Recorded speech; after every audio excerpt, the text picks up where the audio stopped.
നമസ്കാരം. ആയുർജ്യോതി എന്ന നമ്മുടെ ചാനലിലേക്ക് എല്ലാവർക്കും സ്വാഗതം. ഞാൻ രാജലക്ഷ്മി എം.ആർ. ഇന്ന് ഞാൻ പറയുന്ന നക്ഷത്രം മകയിര നക്ഷത്രമാണ്. മകയിര നക്ഷത്രം തുടങ്ങുന്നത് ആദ്യ ദശ, അതായത് ജന്മദശ എന്ന് പറയുന്നത് ചൊവ്വാദശയാണ്.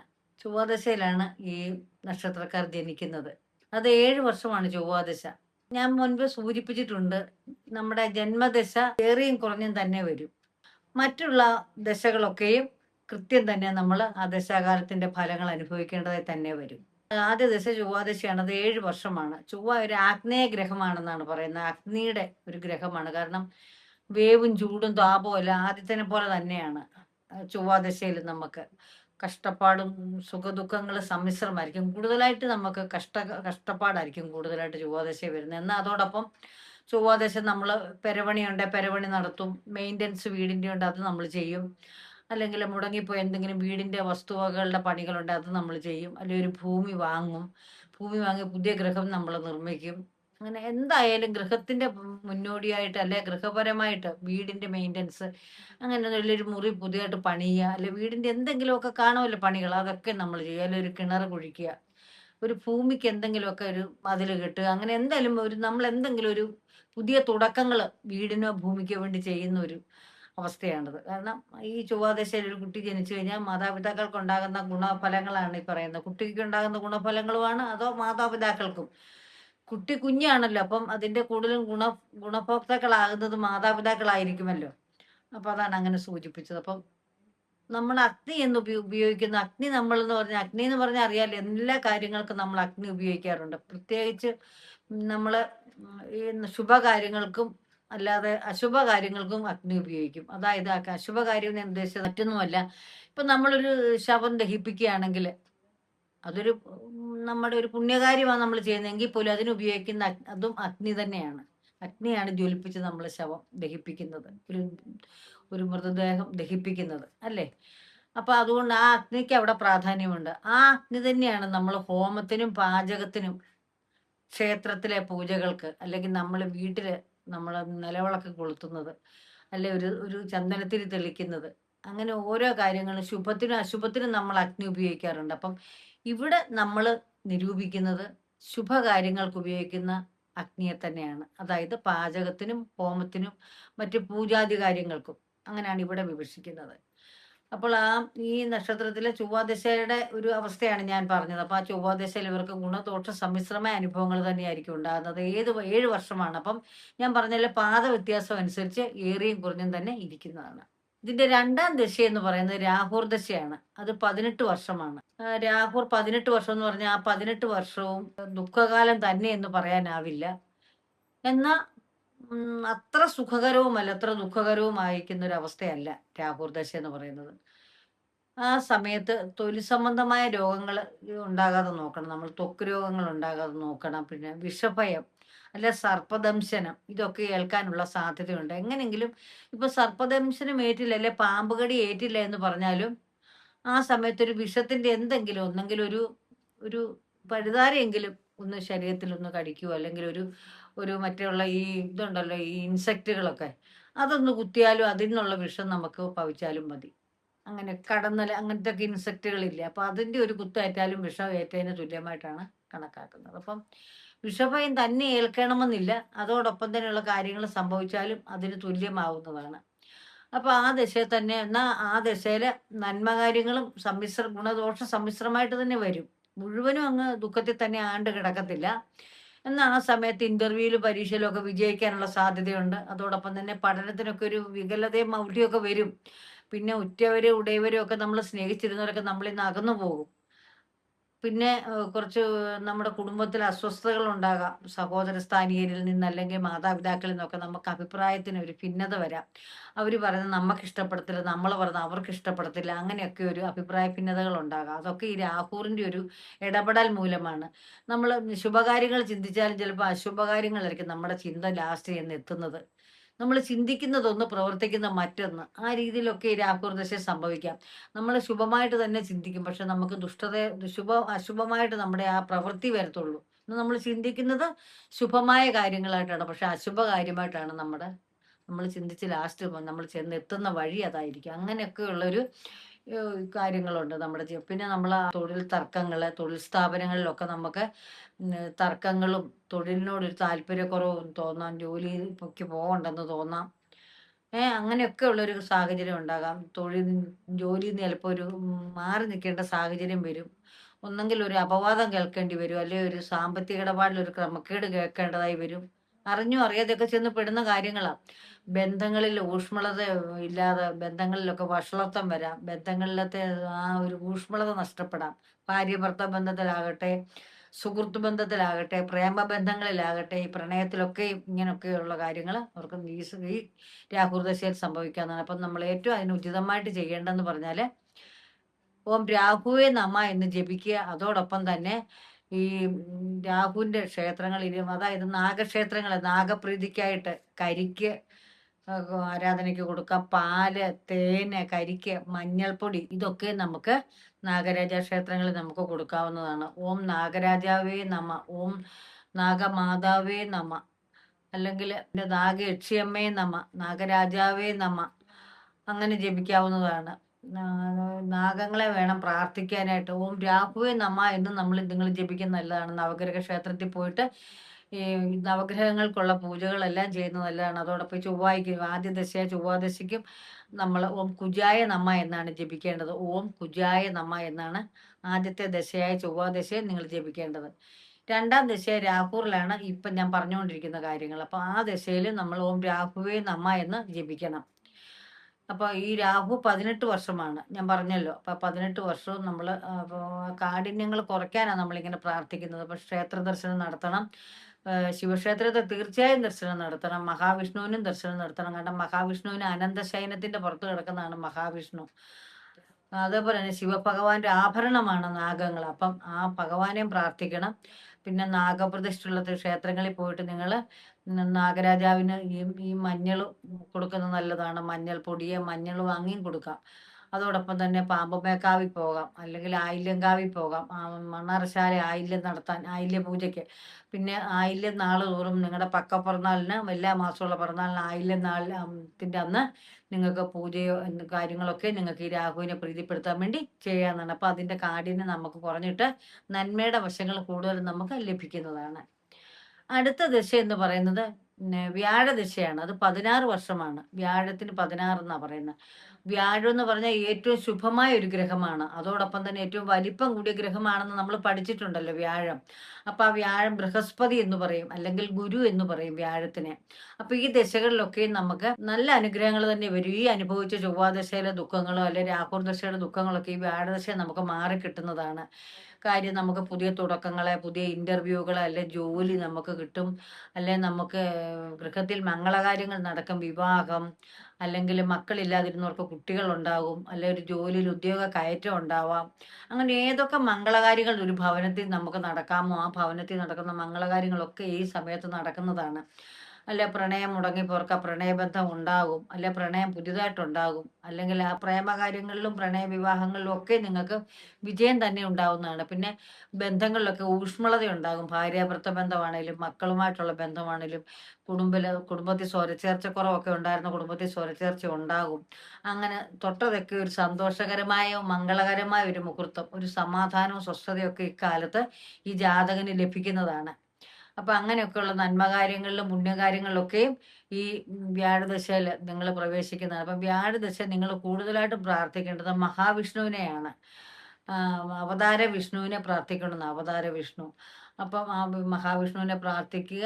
അപ്പം പിന്നെ അല്ലെങ്കിൽ നമുക്ക് പത്മനാഭസ്വാമി ക്ഷേത്രത്തിൽ പോയി ദർശനം നടത്താം, അല്ലെങ്കിൽ ഗുരുവായൂർ ക്ഷേത്ര ദർശനം നടത്താം. മഹാവിഷ്ണുവിൻ്റെ ക്ഷേത്രങ്ങൾ എവിടെയൊക്കെ ഉണ്ടോ അവിടെയൊക്കെ നിങ്ങൾക്ക് പോകാം. അടുത്ത് തന്നെ നിങ്ങൾക്ക് അടുത്ത് മഹാവിഷ്ണുവിൻ്റെ ക്ഷേത്രമുണ്ട്. അവിടെ നിങ്ങൾക്ക് വ്യാഴാഴ്ച തോറും പോകാം.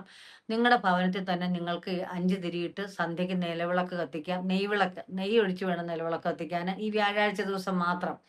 അന്ന് നിങ്ങൾ മത്സ്യമാംസങ്ങൾ വെടിഞ്ഞ് നിങ്ങൾ മഹാവിഷ്ണുവിനെ പ്രാർത്ഥിക്കേണ്ടതാണ്. അപ്പോൾ വ്യാഴത്തിൻ്റെ അനുകൂലഭാവം കൂടുതലായി നിങ്ങൾക്കുണ്ടാകും. വ്യാഴാഴ്ച നിങ്ങൾ മഞ്ഞ വസ്ത്രം ധരിച്ച് മഹാവിഷ്ണുവിൻ്റെ ക്ഷേത്രത്തിൽ പോകുന്ന കൂടുതൽ ഗുണപ്രദമായിരിക്കും. മഞ്ഞ വസ്ത്രം ഉപയോഗിച്ച് മഞ്ഞ പൊട്ട് തൊടാം, മഞ്ഞ ചന്ദനം തൊടാം. അപ്പം മഞ്ഞ കളറിനോട് കൂടുതൽ നമ്മൾ ആ ദിവസം വ്യാഴാഴ്ച ഭഗവാൻ ഏറ്റവും ഇഷ്ടപ്പെട്ട കളറാണ് മഞ്ഞ. അതാണ് ഞാൻ അങ്ങനെ പറഞ്ഞത്. മഞ്ഞൾ മുക്കി ഉണങ്ങിയ തിരി വ്യാഴാഴ്ച തോറും നിങ്ങൾക്ക് നിലവിളക്ക് കത്തിക്കുവാണെങ്കിൽ കൂടുതൽ ശുഭകരമായിരിക്കും. മഞ്ഞൾ ഒരു തുണിയിലോട്ട് മുക്കിയിട്ട്, തിരിത്തുണി ഉണ്ടല്ലോ, തിരിത്തുണി മഞ്ഞൾ മുക്കിയിട്ട് ഉണങ്ങിയെടുത്തിട്ട് ആ തിരി നമുക്ക് പൂജാമുറിയിൽ ഉപയോഗിക്കാം. അല്ലെങ്കിൽ വ്യാഴാഴ്ച നമുക്ക് കത്തിക്കാൻ ഉപയോഗിക്കാവുന്നതാണ്. അപ്പോൾ കൂടുതൽ മഹാലക്ഷ്മിയുടെ അനുഗ്രഹവും മഹാവിഷ്ണുവിൻ്റെ അനുഗ്രഹവും ഉണ്ടാകും. ഓം വിഷ്ണുവേ നമ, ഓം നമോ ഭഗവതോ വാസുദേവായ.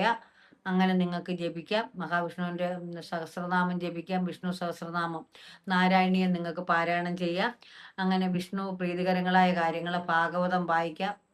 അങ്ങനെയൊക്കെ നിങ്ങൾക്ക് ജപിക്കാവുന്നതാണ്. പിന്നെ നാരായണ കവചം വേണേൽ ജപിക്കാം. അങ്ങനെയൊക്കെ നിങ്ങൾക്ക് വിഷ്ണുവിനെ പ്രീതിപ്പെടുത്താൻ നിങ്ങൾക്ക് പറ്റും. അപ്പോൾ വിഷ്ണുവിൻ്റെ അനുഗ്രഹങ്ങളും വ്യാഴദശയുടെ പൂർണ്ണമായ അനുഗ്രഹങ്ങൾ നിങ്ങൾക്ക് ആ സമയത്ത് ലഭിക്കും. നടക്കാതെ മുടങ്ങിപ്പോയ ആഗ്രഹങ്ങളൊക്കെ നിങ്ങൾക്ക് സാധിക്കുന്നതാണ്. അടുത്ത ദശാകാലം എന്ന് പറയുന്നത് ശനിദശയാണ്. അത് 19 വർഷമാണ്. ശനിദശയെ നമ്മൾ വളരെയേറെ സൂക്ഷിക്കണം. അതായത് ജന്മശനി, കണ്ടകശനി, അഷ്ടമശനി, അങ്ങനെ ശനിയുടെ പല പല പല പല വേർഷനുണ്ട്. കണ്ടകശനി കൊണ്ടേ പോകുന്നു കേട്ടിട്ടില്ലേ? അതുപോലെ ഈ ജന്മശനിയുണ്ട്, കണ്ടകശനിയുണ്ട്. അങ്ങനെ ശനിയുടെ അപഹാരങ്ങൾ പലതരത്തിലുണ്ട്. അപ്പോൾ ആ ശനിയുടെ അപഹാരങ്ങൾ നമ്മൾ തീർച്ചയായിട്ടും അനുഭവിച്ചു തന്നെ മതിയാകും 19 കൊല്ലം. ഞാൻ പിന്നെ മുൻപുള്ള വീഡിയോ സൂചിപ്പിച്ചിട്ടുണ്ട്, നിങ്ങൾ ശനിയുടെ അപഹാരം കുറയ്ക്കാനായിട്ടാണ് ശബരിമലയ്ക്ക് പോകുന്നത് ഉത്തമമാണെന്ന് ഞാൻ പറഞ്ഞത്. ശുദ്ധവൃത്തിയുള്ളവരാണ് നമുക്ക് ആർക്കായാലും നമുക്ക് പോകാം, ശബരിമലയ്ക്ക് പോകാമെന്നാണ്. കൊച്ചു കുട്ടികൾക്കും പോകാം, പിന്നെ ഈ വാർദ്ധക്യത്തിൽ പ്രവേശിച്ച സ്ത്രീകൾക്കും പോകാവുന്നതാണ്. അപ്പം ശുദ്ധവൃത്തി പ്രധാനമാണെന്ന് മാത്രം. കാര്യം ഹരിഹരപുത്രനാണ്. അപ്പം അതുകൊണ്ട് ഭഗവാന്റെ എല്ലാ കാര്യങ്ങളിലും നൈഷ്ഠിക ബ്രഹ്മചാരിയാണ് ഭഗവാൻ ശ്രീ അയ്യപ്പൻ. അപ്പം അവിടെ എല്ലാ കാര്യങ്ങളിലും ശുദ്ധവും വൃത്തിയും വളരെ നിഷ്കർഷ പാലിക്കുന്ന ഒരു ഇടമാണ്. അപ്പം അങ്ങനെയുള്ള ശുദ്ധവൃത്തി ഉള്ളവർക്ക് തീർച്ചയായിട്ടും അവിടെ ദർശനം നടത്താവുന്നതാണ്. അപ്പം ആർക്കെങ്കിലും ശനിയുടെ കോപത്തിൽ വളരെ വിഷമിക്കുന്നുണ്ട്, നിങ്ങൾ ശബരിമലയ്ക്ക് തീർച്ചയായിട്ടും 41 ദിവസം മാലയിട്ട് വ്രതമെടുത്ത് നിങ്ങൾ പോയാൽ എളുപ്പ വഴി നിങ്ങൾക്ക് ആ 19 വർഷത്തെ ശനിയുടെ അപഹാരത്തെ കുറയ്ക്കാൻ കഴിയും. അതാണ് നമ്മൾ കറുത്ത വസ്ത്രം അണിഞ്ഞു പോകുന്നത്. അപ്പം ഈ ഈ ശനിദശ നമ്മൾ തീർച്ചയായിട്ടും കറുത്ത വസ്ത്രം അണിഞ്ഞോ നീല വസ്ത്രം അണിഞ്ഞോ നമ്മൾ ശാസ്താവിൻ്റെ ക്ഷേത്രത്തിൽ പോകേണ്ടതാണ്. നീല പൂക്കൾ കൊണ്ട് ആരാധനയും നമുക്ക് നടത്താവുന്നതാണ്. ശനിയുടെ ആരാധന നടത്തുന്ന അങ്ങനെയാണ്. ഈ ശംഖുപുഷ്പമൊക്കെ ഉപയോഗിച്ച് നമുക്ക് ആരാധന നടത്താം. നീലയും വളരെ പ്രിയപ്പെട്ടതാണ് ശനിക്ക്. ഓം ശനീശ്വരായ നമ എന്ന് ജപിക്കണം ഈ കാലത്ത്, ശനി കാലത്ത്. ശാസ്താവിൻ്റെ ക്ഷേത്രത്തിൽ തീർച്ചയായിട്ടും പോകണം. പോയിട്ട് നീരാഞ്ജനം കഴിപ്പിക്കണം. എള്ളുകിഴി അങ്ങനെയൊക്കെ നിങ്ങൾക്ക് ചെയ്യാം. എള്ള് പാനകം കഴിപ്പിക്കുക, എള്ളുകൊണ്ട് പായസം വെച്ച് ശനിക്ക് സമർപ്പിക്കുക. ശനിയുടെ വിഗ്രഹം ഇരുമ്പ് കൊണ്ട് പണിതിട്ട് അതിനെ ആരാധിക്കുക, വീട്ടിൽ വെച്ച് ആരാധിക്കുക എന്നാണ് ശനിയുടെ ഇരുമ്പ് വിഗ്രഹം. ശനിയാഴ്ച തോറും നിങ്ങൾ നല്ലെണ്ണ പുരട്ടി കുളിക്കുന്നതും ശനിയുടെ അപഹാരത്തെ കുറിക്കാൻ വളരെ നല്ലതാണ്. പിന്നെ മഹാദേവന്റെ ക്ഷേത്രത്തിൽ പോയിട്ട് അവിടുന്ന് തീർത്ഥം സേവിക്കുന്നതും വളരെ ഉത്തമമാണ്. അരയാലിന് 7 പ്രദക്ഷിണവും വയ്ക്കണം. ഇതൊക്കെ നിങ്ങൾക്ക് ശുഭകരമാണ്. അപ്പം എന്തായാലും ശനി വളരെ നിങ്ങൾ സൂക്ഷിക്കണം. നിങ്ങളുടെ കൊടുക്ക വാങ്ങലില്, പൈസ സംബന്ധമായ കാര്യങ്ങളില്, ക്രയവിക്രയ കാര്യങ്ങളില്, സാമ്പത്തിക ഇടപാട്, കൊടുക്ക വാങ്ങലിലൊക്കെ ശ്രദ്ധിക്കണം. കാരണം അറിഞ്ഞും അറിയാതൊക്കെ നമ്മൾ ഓരോ കഷ്ടത്തിൽ ചെന്ന് ഇടപെടും. ഒരു ഭൂമി വാങ്ങലാകട്ടെ, ഭൂമി കൊടുക്കലാകട്ടെ, അല്ല കുടുംബ ബന്ധങ്ങളിലാകട്ടെ, എല്ലാ കാര്യങ്ങളിലും ഒരു ശ്രദ്ധയും ക്ഷമയും നമുക്ക് വേണം. അല്ലെ അറിയാതെ ഞങ്ങൾ അബദ്ധത്തിൽ ചെന്ന് നമ്മൾ ചാടിപ്പോവും. അറിഞ്ഞ് നമ്മൾ എങ്ങനെയെങ്കിലും ചിലപ്പോൾ ആപത്തിൽ ചെന്ന് പെട്ടുപോകും ആ ഗ്രഹപ്പഴക്കകത്ത്. അയ്യോ ശനിയാണല്ലോ എന്ന് അങ്ങനെ നമ്മൾ വിചാരിക്കുകയും ചെയ്തു, ഓ ശനിയാണല്ലോ എന്ന്. ഓം ശനിയെ സ്നേഹിക്കണം. അപ്പം ശനിയെ കാഠിന്യം കുറയ്ക്കും. അപ്പം ഓം ശനീശ്വരായ നമ എന്ന് ജപിക്കുമ്പം തന്നെ ശനിയെ നമ്മൾ ഇഷ്ടപ്പെടണം. അപ്പം ആ ശനിയുടെ അപഹാരവും കാഠിന്യവും നമുക്ക് ശനിദശ കുറഞ്ഞു കിട്ടും. അപ്പോൾ ഇതൊക്കെയാണ് എനിക്ക് നിങ്ങളോട് പറയാനുള്ളത്. അപ്പോൾ ശനിദശയിൽ എല്ലാ കാര്യങ്ങളും ഞാൻ പറഞ്ഞല്ലോ, വാക്കിലും പ്രവൃത്തിയിലും നോട്ടത്തിലും ഒക്കെ ഒരു മാന്യത വേണം. അല്ലെങ്കിൽ ആ വർത്താനത്തിലൊക്കെ മിതത്വം പാലിക്കണം. മുൻകോപം അല്ല ആരുമായിട്ടൊക്കെ തർക്കങ്ങള്, വ്യവഹാരങ്ങള്, കലഹങ്ങള്, കേസുകള്, വഴക്കുകളിലൊക്കെ ചെന്ന് നമ്മൾ അറിയാതെ അങ്ങ് പെടും. അന്നേരമൊക്കെ നമ്മുടെ മനസ്സിൽ എപ്പോഴും ആ ബോധം വേണം. ശനിദശയാണല്ലോ, പാടില്ല പാടില്ല എന്നുള്ളത്. അത് ഈശ്വര ഭജനത്തിലൂടെയാണ് നമുക്ക് ആ തിരിച്ചറിവ് ഉണ്ടാവുന്നത്. അപ്പം അതുകൊണ്ട് തീർച്ചയായിട്ടും വളരെ ശ്രദ്ധയോടും ക്ഷമയോടും ജീവിക്കുക. അതോടെ ഈശ്വര ഭജനത്തോട് തന്നെ ഇരിക്കുക. നല്ല അവസ്ഥകൾ തന്നെ ശനി നിങ്ങൾക്ക് കൊണ്ടുതരുന്നതാണ്. അപ്പം 19 വർഷമാണ് ശനിദശ. അടുത്ത ദശയെന്ന് പറഞ്ഞാൽ ബുധദശയാണ്, 17 വർഷമാണ്. അപ്പം ബുധൻ ഒരു ബുദ്ധികാരക ഗ്രഹമാണ്. നമുക്ക് ബുദ്ധിപരമായ കാര്യങ്ങൾ നീങ്ങാനും ആലോചിച്ചും കണ്ട് കാര്യങ്ങൾ നമ്മൾ ചെയ്യത്തുള്ളൂ. എടുത്തിയാട്ടം കുറയും. അപ്പോൾ എല്ലാ കാര്യങ്ങളും അളന്നും തൂക്കിയൊക്കെ മാത്രമേ നമ്മൾ ബുധദശ ചെയ്യത്തുള്ളൂ. അതാണ് ബുധന്റെ ഒരു ഗുണമെന്ന് പറഞ്ഞാൽ. ആറ്റിക്കളഞ്ഞാലും അളന്നേ കളയുമെന്ന് പറയത്തില്ലേ? ഈ ബുധദശയിൽ അങ്ങനെയൊക്കെ നമ്മളെല്ലാ കാര്യവും ശ്രദ്ധ, ക്ഷമ, എല്ലാ കാര്യവും ഒന്ന് റിപ്പീറ്റ് നമ്മൾ ചിന്തിച്ചിട്ട് എടുത്തിയാടി ചെയ്യത്തില്ല ഒരു കാര്യം. അങ്ങനെ നമ്മൾ അങ്ങനെ വേണം നമ്മൾ എല്ലാ കാര്യങ്ങളും ജീവിതത്തിൽ ചെയ്യാൻ. അല്ലാതെ നമ്മൾ എടുത്തിയാടി ഏത് കാര്യങ്ങൾ നമ്മൾ ചെയ്തോ, പ്രത്യേകിച്ച് കോപിച്ചിരിക്കുമ്പോൾ നമ്മൾ ഏത് കാര്യങ്ങൾ ഇടപെടുന്നോ അതൊക്കെ നമുക്ക് മംഗളമല്ലാതായി തീരും. കാരണം ആവേശത്തിലും കോപത്തിലും നിൽക്കുമ്പോൾ നമ്മൾ ഒരു തീരുമാനങ്ങളും എടുക്കരുത്. ശാന്തതയോടെ ക്ഷമയോടെ ഇരിക്കുമ്പോഴേ അങ്ങ് എന്ത് നല്ല നല്ല തീരുമാനങ്ങൾ നമ്മൾ എടുക്കാവൂ. കോപത്തോടെ എടുക്കുന്ന തീരുമാനങ്ങളൊക്കെ നമുക്ക് ദോഷങ്ങളെ സംഭവിക്കത്തുള്ളൂ നമ്മുടെ ജീവിതത്തിൽ. എടുത്തിയാട്ടമല്ലേ, സ്വയം ബുദ്ധി ഇല്ലല്ലോ, ഒരു ആവേശത്തിൽ അങ്ങ് ചെയ്യുന്നല്ലേ. പിന്നെ പലപ്പോഴും നമ്മൾ ജീവിതത്തിൽ അതോർത്ത് ദുഃഖിക്കേണ്ടതായി വരും ഈ കാലഘട്ടത്തിൽ. അയ്യോ അങ്ങനെ ചെയ്യേണ്ടതിരുന്നില്ല, അങ്ങനെ ചെയ്യരുതായിരുന്നു എന്ന് നമ്മൾ 100 വട്ടം ചിന്തിക്കും. അപ്പം നമ്മളൊന്ന് ആലോചിച്ച് ഒരു കാര്യം ചെയ്തിട്ട് ആലോചിക്കുന്നതിനേക്കാൾ എത്രയോ ഭേദമാണ് അത് ചെയ്യുന്നതിന് മുമ്പ് നമ്മൾ ആലോചിക്കുന്നത്, വേണോ വേണ്ടായോ എന്ന്. അതുകൊണ്ടാണ് ഒരു ചൊല്ല് തന്നെയുണ്ട്, ആലോചിച്ചതിന് ശേഷം ബുദ്ധിമാൻ എന്ത് കാര്യങ്ങളും ചെയ്യുന്നു, വിഡ്ഢിയോ എടുത്തിയാടി എല്ലാ കാര്യവും ചെയ്യുന്നു. ചെയ്തിട്ടേ ആലോചിക്കത്തുള്ളൂ വേണ്ടായിരുന്നു എന്ന്. അപ്പം നമുക്ക് ആ വിവേകവും ബുദ്ധിയൊക്കെ ഈശ്വരൻ തന്നേക്കുന്നത് ഇങ്ങനെ ആലോചിച്ചും കണ്ടും നമ്മൾ ചെയ്യാനാണ്. കുറ്റപ്പെടുത്തി സംസാരിച്ചതല്ല, നമ്മൾ ആലോചിച്ചും കണ്ടും ചെയ്യണമെന്ന് ഞാനൊന്ന് ഓർമ്മിപ്പിച്ചെന്നേ ഉള്ളൂ. അപ്പോൾ ശനിദശയിൽ ഇങ്ങനെ ഇത്തരം കാര്യങ്ങളാണ് നമ്മൾ അനുഷ്ഠിക്കേണ്ട കാര്യങ്ങൾ. അടുത്ത ദശാകാലം എന്ന് പറയുന്നത് കേതുർദശയാണ്. കേതുവിന് ഹേതു വേണ്ടെന്നാ പറയുന്നത്. കാരണം കേതുർദശയിലെ രോഗങ്ങളും ഓരോ രോഗദുരിതങ്ങളും ഒക്കെ ഒരു സംഭവിക്കുന്ന കാലഘട്ടമാണ് കേതുർദശയിൽ. കാര്യം ഒന്നും അറിഞ്ഞോ അറിയാതെ ഒക്കെ ചില ഓരോ കാര്യങ്ങൾ നമുക്ക് ആ സമയത്ത് ഉണ്ടാവുന്നതാണ് കേതുർദശയിൽ. കാര്യം ഒരു കാരണം ഇല്ലാതെ തന്നെ ചിലപ്പോൾ അകാരണമായിട്ട് പെട്ടെന്നൊരു അസുഖങ്ങൾ വരിക, അല്ലെ പെട്ടെന്നൊരു വീട്ടിലൊരു മനപ്രയാസത്തിനുള്ള സാഹചര്യം ഉണ്ടാകുക, ഇതൊക്കെ നമുക്ക് പെട്ടെന്ന് പെട്ടെന്ന് ഉണ്ടാകും. ആ കേതുർദശ തന്നെയാണ് നമ്മുടെ മേത്ത് മുറിവുകള്, ചതവുകള്, മേത്ത് മുറിവിന്റെ പാടുകള്, ഒരു അപകടങ്ങള്, വാഹനത്തിലൊക്കെ നമ്മൾ ആ കേതുർദശ സൂക്ഷിക്കണം. പിന്നെ വഴക്ക് പ്രശ്നങ്ങളിലൊക്കെ നമ്മൾ അറിഞ്ഞോ അറിയാതെ ഇന്ന് ചാടുകയും ചെയ്യും. നമ്മൾ അതിനകത്ത് ഭയങ്കരമായിട്ട് മനസ്സ് വിഷമിക്കേണ്ട അവസ്ഥ വരും. ഉറ്റവരും ഉടയവരും ഒക്കെ ആയിട്ട് നമ്മൾ അകലേണ്ടി വരും. ഭവനത്തിലൊക്കെ നമുക്ക് ഏറ്റവും പ്രിയപ്പെട്ടവരോടൊക്കെ നമ്മൾ വഴക്കുണ്ടാക്കുവോ, അല്ല അവർ പറഞ്ഞ് നമുക്ക് ഇഷ്ടപ്പെടത്തില്ല, നമ്മൾ പറഞ്ഞ് അവർക്ക് ഇഷ്ടപ്പെടത്തില്ല, അങ്ങനെയൊക്കെ നമുക്ക് ബന്ധുജനങ്ങളിൽ നിന്നും, സ്വജനങ്ങളിൽ നിന്നും, സുഹൃത്തുക്കളിൽ നിന്നും, നമ്മുടെ ജോലി ചെയ്യുന്ന സ്ഥാപനത്തിൽ നിന്ന് വേണ്ട ഏതെല്ലാം നമ്മൾ ഇടപെടുന്ന മേഖലയുണ്ട് അവിടെയൊക്കെ നമുക്കൊരു മനപ്രയാസത്തിന്റെ കാലഘട്ടമാണ് ഈ കേതുർദശ എന്ന് പറഞ്ഞത്. നമ്മൾ വല്ലാതെ കഷ്ടപ്പെടും. ചിലപ്പോൾ നമ്മൾ കള്ളത്തരം കേൾക്കേണ്ടി വരും, അപവാദം കേൾക്കേണ്ടി വരും. നമ്മൾ അറിഞ്ഞോ അറിയാതെ ചെയ്യാത്ത തെറ്റൂടെ നമ്മുടെ തലയെ വരുന്ന നമ്മളങ്ങ് നിസ്സഹായരായി ഒറ്റപ്പെടേണ്ട അവസ്ഥ നമുക്ക് ജീവിതത്തിൽ സംഭവിക്കും ഈ കേതുർദശയിൽ. പലരുടെ അനുഭവം എനിക്കറിയാം കേതുർദശയിൽ. പക്ഷെ കേതുർ കഴിഞ്ഞ് നമുക്ക് അതിനു മുമ്പ് നമുക്ക് നല്ല കാലം, അത് കഴിഞ്ഞ് ശുക്രദശയൊക്കെ വരുന്നുണ്ട്. പക്ഷെ കേതുറിന്റെ അനുഭവിച്ചല്ലേ മതിയാവൂ. ഓം കേതുവേ നമ എന്ന് ജപിക്കുക. അതോടൊപ്പം തന്നെ ചുവപ്പ് വസ്ത്രം അണിഞ്ഞ് ആണ് കേതുർദശ നിങ്ങൾ ക്ഷേത്രത്തിൽ പോകേണ്ടത്. കേതുവിന് ഇഷ്ട നിറം ചുവപ്പാണ്. അപ്പം ചുവപ്പ് വസ്ത്രം അണിഞ്ഞ് നിങ്ങൾ നവഗ്രഹ ക്ഷേത്രത്തിൽ പോയിട്ട് കേതുവിനുള്ള പൂജകൾ ചെയ്യാന്നാണ്. അപ്പം എന്തായാലും നിങ്ങൾ ഏത് കാര്യത്തിനും ഒരുങ്ങുമ്പോഴും ഓം കേതുവേ നമ എന്ന് ജപിക്കണം. ആ സമയത്ത് കേതുർദശ ഉള്ള സമയത്ത് ഓം കേതുവേ നമ എന്ന് പറഞ്ഞിട്ട് ഒരു ശുഭകാര്യങ്ങൾക്കൊക്കെ ഇറങ്ങിപ്പോകാവുള്ളൂ. അപ്പോൾ കുറച്ച് തടസ്സങ്ങളും കാര്യങ്ങളും മാറിക്കിട്ടും. എന്തായാലും നവഗ്രഹ ക്ഷേത്രത്തിൽ പോയിട്ട് കേതുവിനുള്ള പൂജകളും പ്രാർത്ഥനകളും ഒക്കെ നിങ്ങൾക്ക് ചെയ്യുന്നത് ഉചിതവും ഉത്തമവുമായിരിക്കും.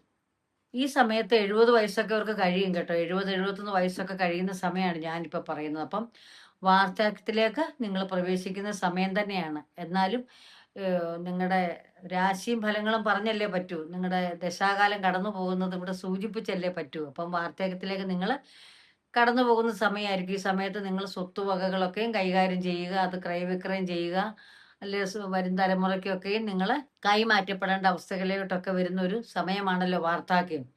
അപ്പം അടുത്ത ദശ എന്ന് പറയുന്നത് ശുക്രദശയാണ്. 20 വർഷമാണ്. നിങ്ങൾക്ക് ജീവിതത്തിന്റെ ഒരു മധ്യ കാലഘട്ടം കഴിയുമ്പോഴാണ് സുവർണകാലം ആരംഭിക്കുന്നതെന്ന് പറയാം. കാരണം ഈ സമയത്താണ് നിങ്ങൾക്ക് ശുക്രദശ. 20 വർഷമാണ് ശുക്രൻ. ശുക്രനെ സുഖിക്കാത്തവരും ആദ്യത്തിൽ അലയാത്തവരും ഇല്ലെന്നാണ് ജ്യോതിഷത്തിൽ പറയുന്നത്. അപ്പൊ ആ സുഖകാര്യങ്ങളെല്ലാം സംഭവിക്കും. ഒരു സന്തോഷകരമായ കാര്യങ്ങൾ ഭവനത്തിൽ സംഭവിക്കും. ഈ കിട്ടാതെ കിടന്ന ഭൂമിവകകളോ വസ്തുവകകളോ ഉണ്ട്, അത് ലഭിക്കും. കിട്ടാതെ കിടന്ന ധനം ലഭിക്കും. അതേപോലെ ഗൃഹത്തിൽ മംഗളകാര്യങ്ങൾ നടക്കും. നിങ്ങൾക്ക് വരും തലമുറയ്ക്ക് സ്വത്തുവകകൾ കൈമാറ്റം ചെയ്യപ്പെടാനുള്ള അനുഗ്രഹം ഉണ്ടാവും. മക്കളോടും കൊച്ചുമക്കളോടും ഒത്ത് അനുഗ്രഹമാവണ്ണം സന്തോഷമാവണ്ണം ജീവിക്കാനും നല്ല ഭക്ഷണം കഴിക്കാനും നല്ല സുഖസൗകര്യങ്ങളോട് നല്ല കിടക്ക, നല്ല ബെഡുകൾ, നല്ല കിടക്ക വിരികൾ, നല്ല ഗൃഹത്തിലെ നല്ല നല്ല ശീതളമായ അന്തരീക്ഷങ്ങൾ, സുഖശീതളങ്ങളായ കാര്യങ്ങൾ, സുഖമായ സുഗന്ധ ലേപനങ്ങൾ ഉപയോഗം, അതുപോലെ ധാരാളം വസ്തുവകകൾ അല്ലെങ്കിൽ ധാരാളം സമ്മാനങ്ങളൊക്കെ നിങ്ങൾക്ക് ഇക്കാലഘട്ടത്തിൽ ലഭിക്കും. ഭാര്യ മക്കളൊക്കെ ആയിട്ട് സന്തോഷപരമായി ജീവിക്കും. അനുഭവിച്ച ദുഃഖത്തിനൊക്കെ ഒരു അറുതി വന്നിട്ട് നിങ്ങൾ വളരെ സന്തോഷകരമായ ഒരു ജീവിതമായിരിക്കും നിങ്ങൾക്ക് ആ കാലഘട്ടത്തിൽ ലഭിക്കുന്നത്, ഈ ശുക്രദശയിൽ ലഭിക്കുന്നത്. തീർച്ചയായിട്ടും ആ ശുക്രദശയിൽ ലഭിക്കുകയും ചെയ്യും. നിങ്ങൾ ആ സുഖങ്ങൾ അനുഭവിക്കുകയും ചെയ്യും. നല്ല ഭക്ഷണപാനീയങ്ങൾ, നല്ല രുചികരമായ ഭക്ഷണപാനീയങ്ങൾ, അതുപോലെ നമ്മൾ എന്തെല്ലാം സുഖസൗകര്യങ്ങൾ നമുക്കുണ്ടോ, സുഗന്ധ ലേപനങ്ങളുടെ ഉപയോഗം, വസ്തുക്കളുടെ ഉപയോഗം. നിങ്ങൾ വിചാരിക്കും ഈ വയസ്സാം കാലത്ത് ഇതൊക്കെ കിട്ടിയിട്ട് എന്താ കാര്യം? പക്ഷേ ഈശ്വരന്റെ കൽപ്പിതമാണത്. കാര്യം നമ്മളോട് ഈശ്വരൻ വളരെ സത്യസന്ധവും നീതിമാനുമാണ്. അല്ല ആരുടെ അവസരത്തിനൊത്ത് മാറുന്ന ഒരാളല്ല ഈശ്വരൻ. കർമ്മഫലം നമുക്ക് കർമ്മത്തിനനുസരിച്ച് തന്നെ നമുക്ക് ലഭിക്കും. സൽക്കർമ്മങ്ങൾ ചെയ്യുന്നവർക്ക് സൽക്കർമ്മം തന്നെ ലഭിക്കും. ദുഷ്കർമ്മം ചെയ്യുന്നവർക്ക് ദുഷ്കർമ്മം തന്നെ ലഭിക്കും. പക്ഷേ പിന്നെ നമ്മുടെ മുജ്ജന്മ പാപങ്ങൾ നമ്മളെ ഫോളോ ചെയ്യുന്നതുകൊണ്ട് അന്നത്തെ നമ്മുടെ തലമുറയിൽ നമ്മൾ കഴിഞ്ഞ ജന്മത്തിൽ എന്തൊക്കെ കാര്യങ്ങൾ ബാക്കി വെച്ച് പോയിട്ടുണ്ടോ അതൊക്കെ ഈ തലമുറയിൽ നമ്മൾ ബാക്കി അനുഭവിക്കേണ്ടതായി വരും.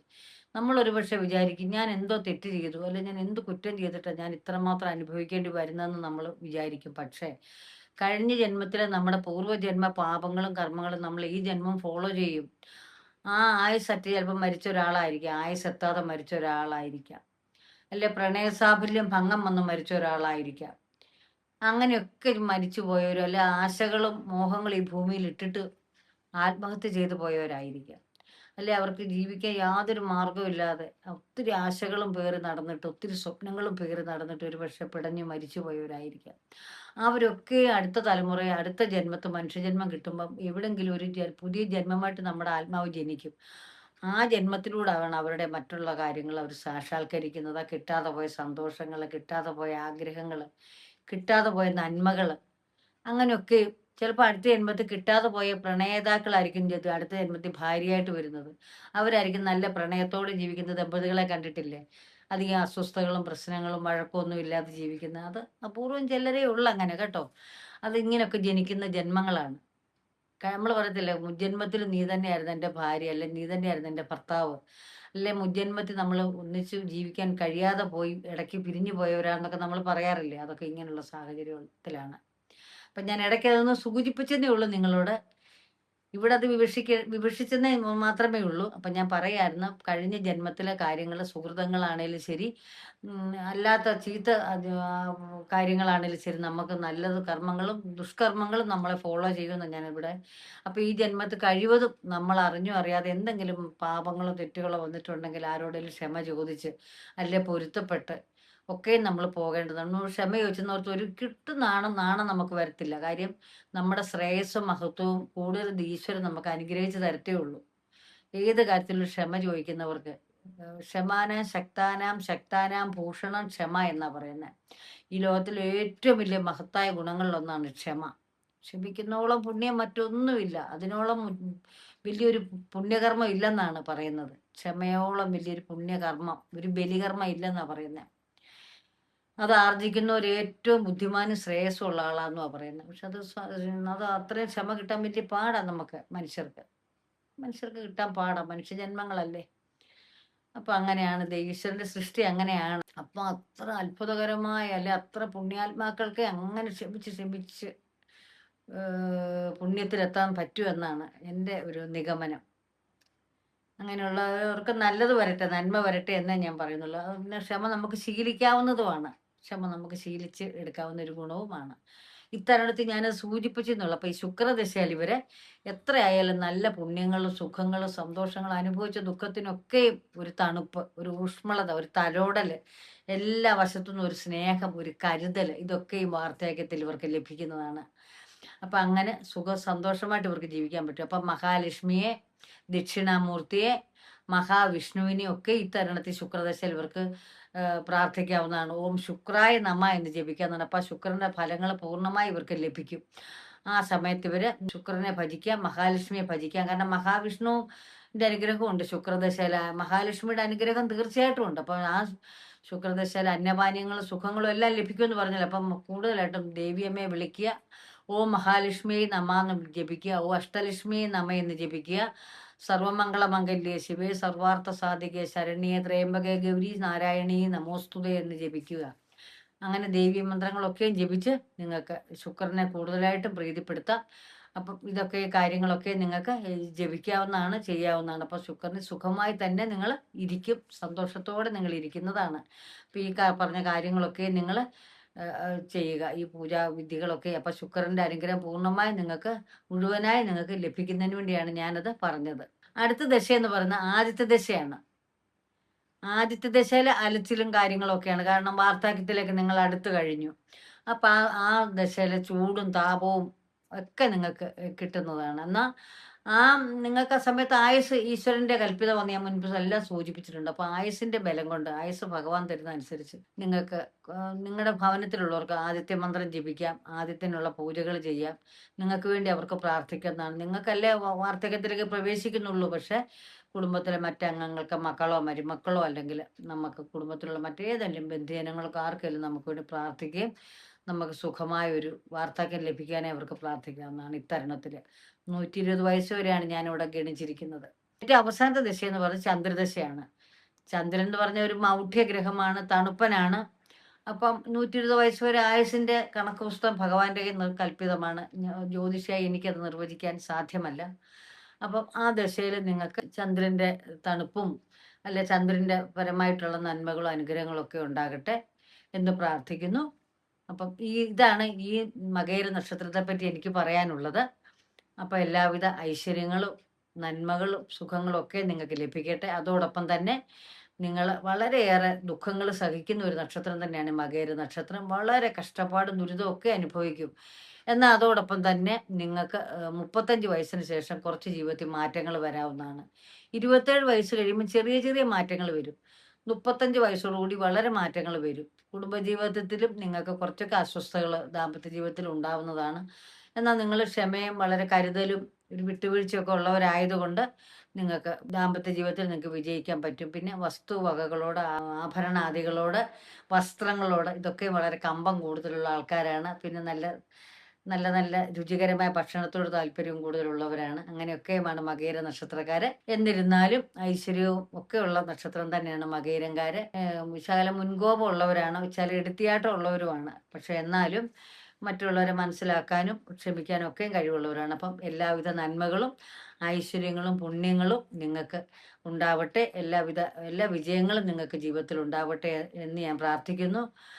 എല്ലാ നന്മകളും ഉണ്ടാകട്ടെ. ഐശ്വര്യവും സമ്പൽ സമൃദ്ധി ഗുണങ്ങളും എല്ലാ ഈശ്വരന്റെ എല്ലാ ഗുണങ്ങളും നിങ്ങളിലേക്ക് വരട്ടെ എന്ന് ഞാൻ ആത്മാർത്ഥമായും പ്രാർത്ഥിക്കുന്നു. അടുത്ത ദിവസം തിരുവാതിര നക്ഷത്രത്തെ നമുക്ക് കാണാം. അതുവരെ നന്ദി, നമസ്കാരം.